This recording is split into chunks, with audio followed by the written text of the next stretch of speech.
Kebijakan pemerintahan Dendels di bidang sosial antara lain 1. Melakukan pemberantasan korupsi. Yang kedua, melaksanakan kerja rodi. Yang ketiga, dilarang memberikan upeti kepada raja. Yang keempat, mulai mengikisnya atau lunturnya kekuasaan raja. Yang kelima, diterapkan sistem hukum model Eropa. Keenam, memberlakukan pengadilan keliling. Yang ketujuh, menerapkan hukuman mati. Kebijakan dalam bidang militer yang diterapkan oleh Herman William Dendels antara lain 1. Membangun pabrik senjata di Surabaya dan Semarang. Yang kedua, membangun pangkalan armada laut di Anyer dan Ujung Kulon. Yang ketiga, membangun benteng pertahanan. Dan yang keempat adalah menambah pasukan dari orang-orang Indonesia. Itulah yang menjadi segi kebijakan dari beberapa bidang, antara lain bidang politik, kemudian ekonomi, sosial, dan terakhir adalah militer. Selain kebijakan yang dilakukan oleh pemerintahan Belanda yang dipimpin oleh Dendels, ternyata ada beberapa bagian dari perlawanan terhadap pihak Dendels karena masyarakat Indonesia tidak menyukai keberadaan Dendels di Indonesia karena dianggap sebagai tindakan yang sangat tidak manusiawi, terutama terhadap rakyat pribumi yang ada di Hindia Belanda atau Indonesia.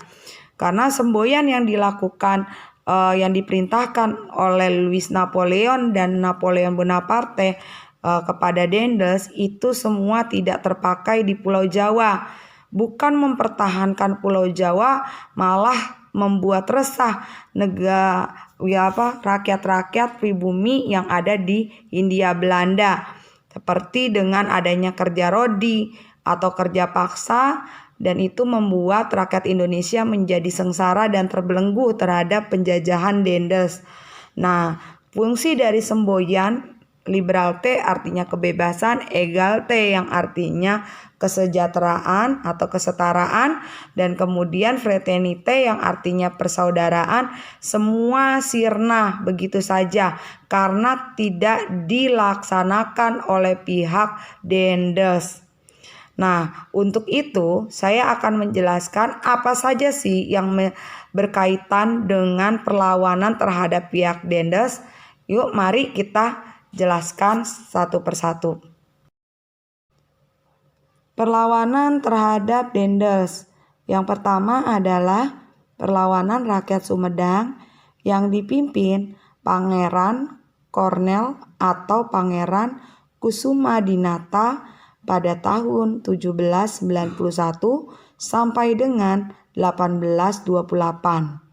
Yang kedua adalah pertentangan dengan Sultan Banten, di mana Sultan Banten yang tidak mendukung Dendels dianggap sebagai pengkhianat dan kemudian ditangkap dan dibuang ke Ambon.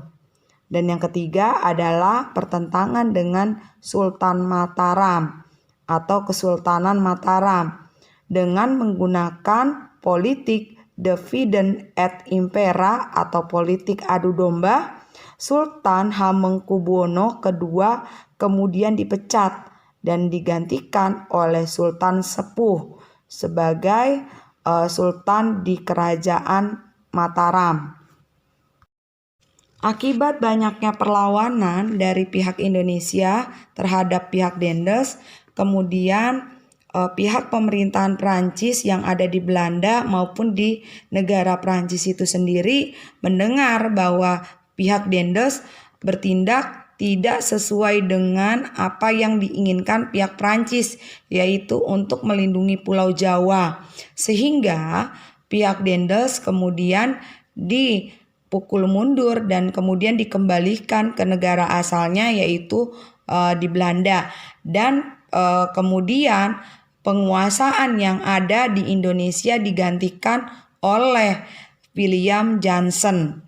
William Johnson diutus oleh pemerintahan Prancis, yaitu yang ada di Belanda, yaitu yang bernama Louis Napoleon mengutus William Johnson untuk menggantikan posisi Daendels.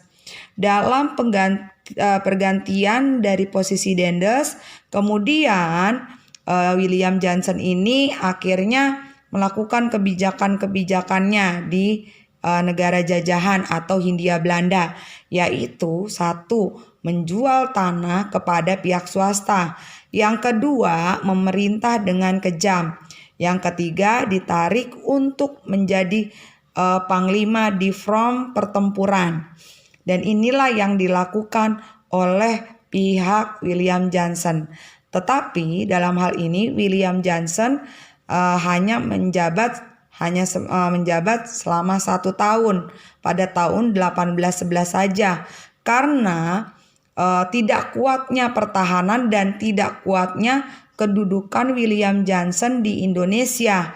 Kenapa? Karena banyak yang tidak mendukung bangsa Indonesia atau Hindia Belanda tidak mendukung keberadaannya William Johnson, sehingga kedudukan William Johnson menjadi melemah. Nah, otomatis pada saat tentara Inggris datang, dan kemudian William Johnson ini akhirnya kalah di dalam pertempuran melawan Inggris dan kemudian ditangkap di Semarang, yaitu tepatnya di daerah Tuntang pada tahun 1811. Itulah yang mengakhiri kedudukan William Johnson di Indonesia dan digantikan oleh pemerintahan Inggris yang berkuasa atau yang bercokol di negara Indonesia, yaitu dengan pemimpinnya adalah Stamford Raffles. Itu saja yang bisa saya sampaikan terkait dengan kekuasaan dan kebijakan dari pemerintahan Daendels.